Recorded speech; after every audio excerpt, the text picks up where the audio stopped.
बेटा अपने last video ਦੇ ਵਿੱਚ ਪੜਿਆ ਸੀ ਬੇਸਿਸ ਐਂਡ ਫਾਈਨਾਈਟ ਡਾਇਮੈਂਸ਼ਨਸ ਦੀਆਂ ਥਿਓਰਮਸ ਕੀਤੀਆਂ ਸੀ ਐਗਜ਼ਿਸਟੈਂਸ ਐਕਸਟੈਂਸ਼ਨ ਸੇਮ ਬੇਸਿਸ। ਅੱਜ ਆਪਾਂ ਕੀ ਕਰਨੀ ਇਹਨਾਂ ਦੀ ਐਗਜ਼ਾਮਪਲਸ ਕਰਨੀ। ਮੈਂ ਉਹ ਐਗਜ਼ਾਮਪਲਸ ਕਰਨ ਲੱਗਿਆ basis and finite dimension vector space ਦੀ। मेरी फर्स्ट एग्जांपल की है बेटा, show that X axis is a subspace of R cube. Find its basis and dimension. मैं ये बेसिस ते डायमेंशन कैलकुलेट करनी है। मैं की रख लिया पहला सबस्पेस प्रूव करना है। लेट डब्ल्यू में एक subspace consider sorry set consider कर लिया। A belongs to R. ठीक है बेटा, ये कंसीडर कर लिया। ठीक है, which contain vector of R. Then अपने की प्रूव करना है। फर्स्ट भी प्रूव अपने डब्ल्यू सबस्पेस प्रूव करना है। सबस्पेस ऑफ, ठीक है बेटा, अपने का सबस्पेस प्रूव करना है। याद करो बेटा, ये वास्ते मैं की प्रूव करना पैना है। Alpha X plus beta Y belongs to X Y किस बिलोंग करेंगे डब्ल्यू से। अल्फा बीटा की दिता है और रियल नंबर। फील्ड की दिता बेटा रियल। देन एक्स ਨੂੰ मैं लिखना बेटा a1 0 0, y ਨੂੰ a2 0 0। देन की आ गया बेटा alpha X plus beta Y. क्योंकि क्लियर है ना बेटा, अपने डब्ल्यू ने क्यों कंसीडर किया, क्योंकि एक्स एक्स बनाना है। एक्स एक्स ऊपर वाई जेड एलिमेंट की होंगे बेटा जी। So alpha X plus beta Y. Alpha a1 0 0 plus beta a2 0 0 कितना बन गया alpha a1 plus beta a2 0 0। इस फॉर्म च आ गया ना, किस बिलोंग करेगा बेटा। फिर आगे क्या है, इट्स बेसिस। लेट मैं बी एक सेट कंसीडर कर लिया बेटा 1 0 0 1 की है रियल। अपने की प्रूव करना है, बी बेसिस प्रूव करना है। ठीक है बेटा, किमें कैलकुलेट करेंगे बेसिस इसमें। देखो बेटा, सब तो पहला बेसिस वास्ते लीनियरली इंडिपेंडेंट। अब पहले सिंगल एलिमेंट है। We know that single non zero elements always linearly independent. ये नॉन जीरो सेट है बेटा, ये नॉन जीरो वेक्टर हो गया। ये की हो गया लीनियरली इंडिपेंडेंट। सेकंड की प्रूव करना है, to prove L B equal to, देखो बी की दा सबसेट है बेटा, L B subset of W, because W अपने की प्रूव करता है सबस्पेस। फिर अपने की प्रूव करना है, to prove W subset of linear span. किवें प्रूव करांगे बेटा, मैं कोई एलिमेंट कंसीडर कर लो डब्ल्यू दे विच, ए रख लो ए 0 0 कुछ भी। इन्हू मैं लिख सकदा ए 1 0 0। जिहड़ा 1 0 0 एलिमेंट है किहदा, बी दा। पहले देखो ए किस रखा सी मैं डब्ल्यू दे विच, ध्यान देना दोबारा बेटा। तो हुण ए 0 0 मैं लिख सकदा मैं ए इंटू 1 0 0। जिहड़ा 1 0 0 है किहदा एलिमेंट है, बी दा। सो ए 0 0 लीनियर स्पैन दी डेफिनेशन याद करो बेटा एल बी। सो डब्ल्यू किहदा सबसेट हो गया, L B. From first and second L B इहदा सबसेट है, डब्ल्यू इहदा सबसेट है। सो तो पहले बी की हो गया, बेसिस प्रूव करता। जे बी बेसिस है तो यदि डायमेंशन कितनी होगी बेटा, कितनी आ गई dimension, equal to dimension of basis. B की बेसिस है बेटा, डायमेंशन कितनी आ गई बेटा, इस दी 1। यही बेटा अपने की करना सी प्रूफ। इस तो बाद नेक्स्ट की है, देखो second example. Extend -1 2 5 to 2 different basis. अपने 2 डिफरेंट बेसिस कर रहे बेटा। अपने तो पता ना, वी नो दैट ये जेडे है 3 1 0 0 0 1 0 0 0 1। ये की हुंदा बेटा, बेसिस किहदा बेसिस हुंदा बेटा, बेसिस ऑफ आर क्यूब। मतलब तो क्लियर है, डायमेंशन ऑफ आर क्यूब जी हैगी आपके लवे 3 है। क्लियर है ना बेटा, डायमेंशन ऑफ आर क्यूब कितनी है, 3। अपने नूं एक्सटेंड करना है, जिन्होंने एक्सटेंड करना है तो इसनूं पुत्तर एक्सटेंड करना है।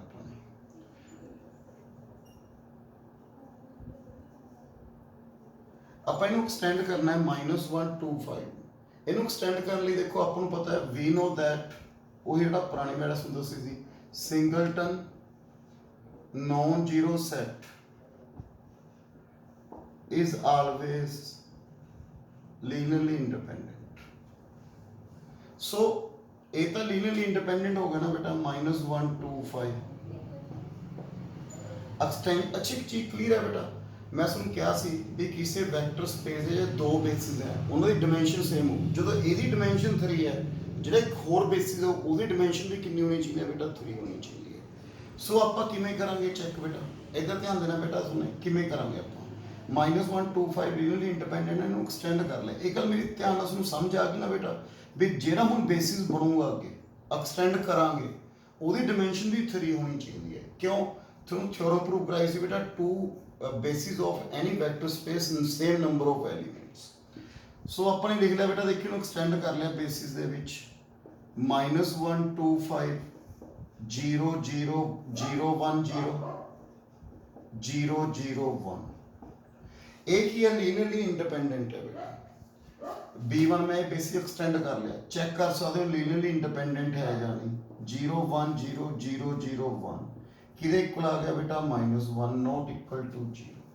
सो ये लीनियरली इंडिपेंडेंट हो गया। जे लीनियरली इंडिपेंडेंट है फॉर्म है बेसिस, तो की बनाएगा बेटा बेसिस, क्योंकि अपन थ्योरम प्रूव की थी बेटा linear independent set extend to basis. तो जो लीनियर इंडिपेंडेंट शो करता था नेचुरली की बनाऊंगा बेटा, बेसिस बनाऊंगा। एक बेसिस हो गए ने, दो बेसिस क्या सी B2। जिमें ये रख ला -1 2 5 1 0 0 0 0 1। चेक करिए पुत्र, -1 2 5 1 0 0 0 0 1 कितना आ गया, -2 this 1 कितना आ गया, -2 नॉट इक्वल टू 0। तो ए भी की हो गया लीनियर इंडिपेंडेंट, तो ए भी की हो गया बेसिस पोज। देखो बेटा अपन कीता है दो सबस्पेस दे रखे हैं, W1 W2 2 subspace generated by this, आज जनरेट कर रहे हैं। अपने की करना है, find basis and dimension. Basis ते डायमेंशन कैलकुलेट करनी है। सब तो पहला आप W1 दी कड्ढन लगे हैं बेटा, बेसिस एंड डायमेंशन। देखो कि मैं कैलकुलेट करांगे बेटा, इनू पहला आप सिर्फ सॉल्व कर ली। याद है सुनो पुत्र, एक अपने पढ़ा हुआ है भी इन इक्लोन फॉर्म ਜਿਹੜੇ नॉन जीरो रोज ਹੁੰਦੀ ਹੈ, ਜਿੰਨੀਆਂ नॉन जीरो रोज ਹੋਣਗੀਆਂ ਉਹਨੂੰ ਲੀਨੀਅਰਲੀ ਇੰਡੀਪੈਂਡੈਂਟ ਕਹਿੰਦੇ ਆਪਾਂ ਇਨ ਇਕਲੋਨ ਫਾਰਮ ਦੇ ਵਿੱਚ। ਤਾਂ ਸਭ ਤੋਂ ਪਹਿਲਾਂ ਆਪਣੇ ਨੂੰ ਇੱਕ ਮੈਟ੍ਰਿਕਸ ਕੰਸੀਡਰ ਕਰ ਲਿਆ ਬੇਟਾ, ਲੈਟ A 1 2 2 -2 2 3 2 -3 1 3 4 -3। ਬੇਟਾ ਇਹਨੂੰ ਪਹਿਲਾਂ ਰਿਡਿਊਸ ਕਰੂੰਗਾ ਕਿਸ ਚ ਇਕਲੋਨ ਫਾਰਮ ਦੇ ਵਿੱਚ। ਇਹ 0 ਬਣਾ ਕੇ ਬੇਟਾ ਇਹਨੂੰ R2 tends to R2 minus 2R1, R3 tends to R3 minus R1। कितना बन गया बेटा हो 1 2 2 -2 0 3 -4 -1 2 -4 -2 -3 + 4 1 0 1 2 -1 बेटा मिल रहे हैं। ਹੁਣ ਇਕਲੋਨ ਫਾਰਮ ਬਣਾਉਣ ਲਈ ਨੰਬਰ ਆਫ 0 ਰੋ ਬਾਈ ਰੋ ਇਨਕਰੀਜ਼ ਹੋਣੇ ਚਾਹੀਦੇ, ਇਹਨੂੰ 0 ਕਰ ਸਕਦੇ ਆ ਬੇਟਾ। ਦੇਖੋ ਜੇ ਆਪਾਂ ਇਹਨੂੰ ਪਲੱਸ ਕਰ ਲਈਏ, R3 tends to R3 + R2 ਕਿੰਨਾ ਬਣ ਗਿਆ ਬੇਟਾ ਹੋਵੇ 1 2 2 -2 0 -1 -2 1 0 0 0 0। ਸੋ ਇਹਦੇ ਵਿੱਚ ਕਿੰਨੀਆਂ ਲੀਨੀਅਰਲੀ ਇੰਡੀਪੈਂਡੈਂਟ ਰੋ ਆ ਗਏ, ਕਿੰਨੀਆਂ ਨੋਨ ਜ਼ੀਰੋ ਰੋ ਆ ਗਈਆਂ। ਉਹ ਕੀ ਹੋ ਗਿਆ ਬੇਟਾ, ਬੇਸਿਸ ਹੋ ਗਿਆ। 1 2 2 -2 0 -1 -2 1। एक ही आ गया बेसिस ऑफ W। तो डायमेंशन कितनी आ गई पुत्र W1 दी अपने लवे 2। कितने एलिमेंट है बेटा, 2 एलिमेंट है। अपने दी डायमेंशन कैलकुलेट कर ली। सैकंड ਇਹਦੇ ਚ ਆਇਆ ਬੇਟਾ ਸੈਕਿੰਡ ਪੁਆਇੰਟ ਦੇ ਵਿੱਚ। ਸੈਕਿੰਡ ਪੁਆਇੰਟ ਦੇ ਵਿੱਚ ਕੀ ਹੈ ਪੁੱਤ, ਆਪਾਂ ਦਿੱਤਾ W। ਇਹਦੇ ਵਾਸਤੇ ਆਪਣੀ ਸੈਟ ਕੰਸੀਡਰ ਮੈਟ੍ਰਿਕਸ ਕੰਸੀਡਰ ਕਰ ਲਿਆ ਬੇਟਾ। ਕਿੰਨਾ ਆ ਗਿਆ ਆਪੇ ਲਵੇ 1 एलिमेंट देखो बेटा 1 0 -1 1 2 3 0 6 9 9 -3। पहले में क्लोन फॉर्म च रिड्यूस करो बेटा किमें R2 tends to R2 minus R1, R3 tends to R3 minus 6R1. कितना आ गया आप पहले बेटा 1 1 0 minus 1 0 1 3 कितना आ गया 1 उस तो आगे 6 ना मल्टीप्लाई करके 0 3 9 -3 प्लस 6 बेटा ये बन गया इस तो इन्होंने की वो कर सकता है बेटा 0 किमें R3 tends to R3 minus 3R2 कितना बन जाएगा बेटा 1 1 0 minus 1 0 1 3 1 0 0 0 0 एज कितने लीनियर नॉन जीरो मतलब कितने लीनियर इंडिपेंडेंट हो आ गया 2 तो अपने ਇਹਦਾ बेसिस कंसीडर कर लिया बेटा ਕੀ आ गया 1 1 0 minus 1 0 1 3 1 किदा बेसिस बन गया बेटा बेसिस ऑफ डबल तो ਇਹਦੀ ਡਾਈਮੈਂਸ਼ਨ ਕਿੰਨੀ ਆ ਗਈ ਪੁੱਤਰ 2 ਆ ਹੁਣ ਆਪਾਂ ਨੇ ਕਰਨੀ ਹੈ ਸਮ ਦੀ ਆਪਾਂ ਨੂੰ ਇੱਕ ਰਿਜ਼ਲਟ ਯਾਦ ਹੈ ਪੁੱਤਰ ਦੇਖਿਓ we know that ਕੀ ਰਿਜ਼ਲਟ ਸੀ ਪੁੱਤਰ dimension of w1 plus w2 equal to dimension of w1 prove ਕੀਤਾ ਸੀ ਬੇਟਾ theorem dimension of w2 minus dimension of w1 intersection w2 अपने पहला की कर लिया डिमेंशन इसकी कैलकुलेट कर लिया देखियो बेटा किहड़ा कंसीडर कर लिया देखियो इस मैं मैट्रिक्स एक मैट्रिक्स कंसीडर कर लिया जिस दोनों एलीमेंट आ जाते ਆਪਾਂ ਇਹਦੀ ਕੱਢਣ ਲੱਗਿਆ बेटा डिमेंशन किस दी फाइंड करन ਲੱਗਿਆ डिमेंशन इसकी दोनों ਦੇ ਵਿੱਚ ਇਹ w1 ਦਾ आ गया पुੱਤ ਇਹ w2 ਦਾ आ गया मैं सेट कंसीडर कर लिया c कोई कितना आ गया बेटा पहला w1 ਦੀ डिमेंशन 1 2 2 -2 0 -1 -2 1 1 1 0 -1 अगे 0 1 3 1 बेटा मैं लिख लिया 1 2 2 -2 0 -1 -2 1 1 1 0 -1 0 1 3 1 ਹੁਣ ਇਸ ਤੋਂ ਬਾਅਦ बेटा अपने की करना है इसके विच ਇਹਨੂੰ ਵੀ ਕਲੋਨ ਫਾਰਮ ਚ ਰਿਡਿਊਸ ਕਰਨਾ ਹੈ ਪਹਿਲੇ ਇਹਨੂੰ 0 ਕਰਾਂਗੇ ਕਿਵੇਂ ਕਰਾਂਗੇ बेटा ਕਿਹੜਾ ਆਪਰੇਸ਼ਨ ਲਗਾਵਾਂਗੇ r3 r1 1 2 2 -2 0 -1 -2 1 0 अगे -1 -2 1 नेक्स्ट कितना आ गया 0 1 3 1 ਕਿਹੜਾ ਆਪਰੇਸ਼ਨ ਅਪਲਾਈ ਕੀਤਾ बेटा r3 r1 फिर वो तो देखो आप 0 आ रहा है किमें जे मैं r3 r2 करदा तो ये प्लस करदा देखियो 1 2 2 -2 आह ऑपरेशन लगा रहे हैं बेटा मैं r3 tends to r3 plus minus r2 ते r4 tends to r4 plus r2 0 -1 -2 1 0 0 0 0 इस तो आगे कितना आ गया 0 0 अगे कितना बन गया 1 2 तो देखो आप पहले क्लोन फॉर्म की बन गई पुत्र 1 2 2 -2 0 -1 -2 1 0 0 1 2 0 0 0 0 तो कितने लीनियर इंडिपेंडेंट आ गए पुत्र पहले 3 आ गए ना कितने आ गए 3 तो डिमेंशन कितनी हो गई थी 3 ਇਹਦੀ ਡਾਈਮੈਂਸ਼ਨ ਕਿੰਨੀ ਆ ਗਈ बेटा 3 आ गई ना आप पहले देखो सामने 3 लीनियर इंडिपेंडेंट रोज आ गई तो ਇਹਦੀ ਡਾਈਮੈਂਸ਼ਨ ਕਿੰਨੀ ਆ ਗਈ 3 ਇਹਨੂੰ ਰਿਪੁੱਟ ਕਰੀਏ ਪੁੱਤ देखिए दो रिपोर्ट कर रहा है बेटा 3 equal to dimension of w1 कितनी आई सी 2 डिमेंशन ऑफ w2 कितनी आई सी 2 minus dimension of w1 intersection w2 तो ਇਹਦੀ डिमेंशन कितनी आ गई पुत्र w1 इंटरसेक्शन w2 दी 4 - 3 कितनी आ गई 1 नेक्स्ट एग्जांपल देखिए पुत्रों बेटा अपने करना find basis and solution space of the flowing linear system of linear equations अपना 3 इक्वेशंस गिवन है अपने की करना बेटा इसमें बेसिस दे सॉल्यूशन स्पेस कैलकुलेट करना है बेदा बेसिस कितने आ रहे हैं सॉल्यूशन स्पेस की आ रहा है बेटा वो चीज़ अपने कैलकुलेट करनी है तो कर ली बेटा अपन की करना पैना देखिए इधर पहला ही मैं फॉर्म किस लिख लिया ax इक्वल टू b सुन पता ना a की होंगे बेटा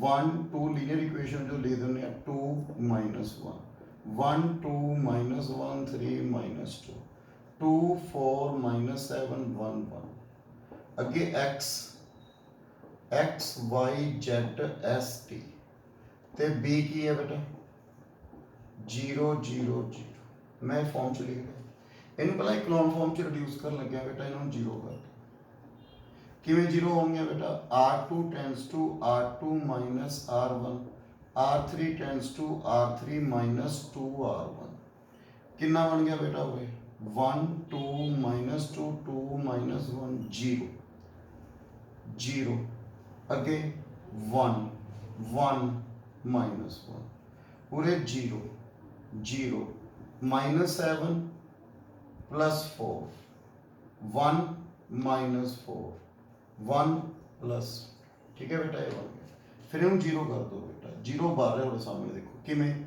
r3 tends to r3 plus 3r2 तो की बन गया बेटा मिल लो 1 2 minus 2 2 minus 1 0 0 1 1 minus 1 0 0 0 0 0 बेटा अपने पढ़ा ऐसे लीनियरली इंडिपेंडेंट सॉल्यूशन कितने बनेंगे इसके number of columns minus rank बेटा इसका रैंक कितना है 2 है नंबर ऑफ कॉलम्स कितना है 5 5 minus 2 ये तीन सॉल्यूशन बनेंगे लीनियरली इंडिपेंडेंट ओ किवें लिखांगे पुੱਤ देखियो इसनु 1 2 minus 2 2 minus 1 0 0 1 1 minus 1 0 0 0 0 x y z s t equal to 0 0 0 की बन गया बेटा करिए multiply x plus 2y minus 2z plus 2s minus T हूँ इसका बेटा z plus s minus T equal to 0 और मैं t की वैल्यू कर ली बेटा z प्लस s इनू पुट इन 1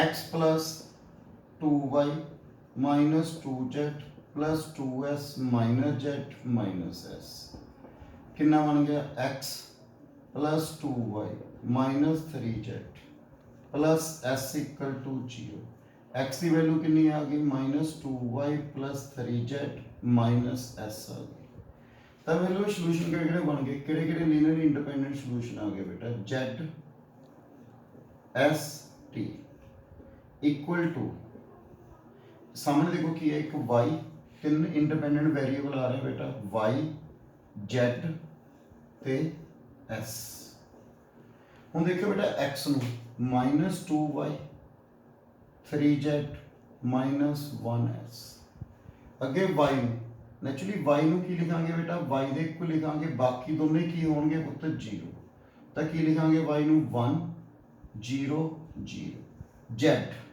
z ਨੂੰ ਕੀ ਲਿਖਾਂਗੇ बेटा 0 ਉਰੇ ਉਹਦਾ 1 पूरे 0 s 0 0 1 t t अपन पता बेटा देखो सेकंड y 0 है z कितना है 1 s कितना है 1 तक कितने आ गए बेटा तीन बन गए मतलब केड़े केड़े केड़े लीनियर इंडिपेंडेंट वैल्यूज आ गए अपने वेक्टर आ गए -2 1 0 0 0 3 0 1 0 1 ਤੇ ਇੱਕ ਆ ਗਿਆ -1 0 0 1 1 सो एक ही आ गया बेसिस आ गया ते बेसिस ऑफ एस तो पहले की आ गया डायमेंशन ऑफ एस कितनी आ गई बेटा 3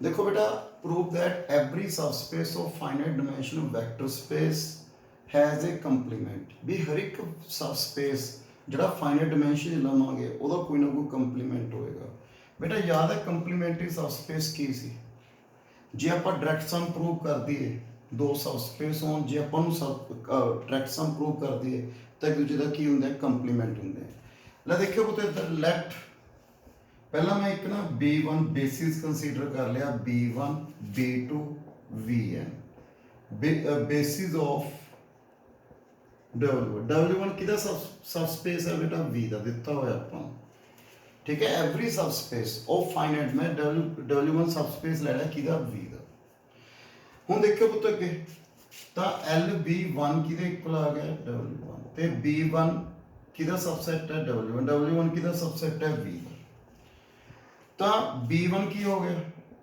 ਲੀਨੀਅਰਲੀ independent subset of W1 so B1 किधर लीनियरली इंडिपेंडेंट सबसेट हो गया B का क्यों क्योंकि W1 किधर सबसेट है B का पहला तो देखो बेटा W1 अपन सबस्पेस दे रखा finite dimension of vector space finite dimension vector space में B1 की कंसीडर कर ले बेटा बेसिस क्योंकि each finite dimension vector space has a basis set अपने थ्योरम प्रूव की थी बेटा रेजिस्टेंस थ्योरम ਲੈ ਦੇਖੋ ਬੇਟਾ ਇਸ ਦੇ ਵਿੱਚ ਬੇਸਿਸ ਕੰਸੀਡਰ ਕਰ ਲਿਆ ਤਾਂ B1 ਲੀਨੀਅਰਲੀ ਇੰਡੀਪੈਂਡੈਂਟ ਸਬਸੈਟ ਕਿਹਦਾ ਆ ਗਿਆ V ਦਾ ਤਾਂ ਬਾਈ ਐਕਸਟੈਂਸ਼ਨ ਥਿਓਰਮ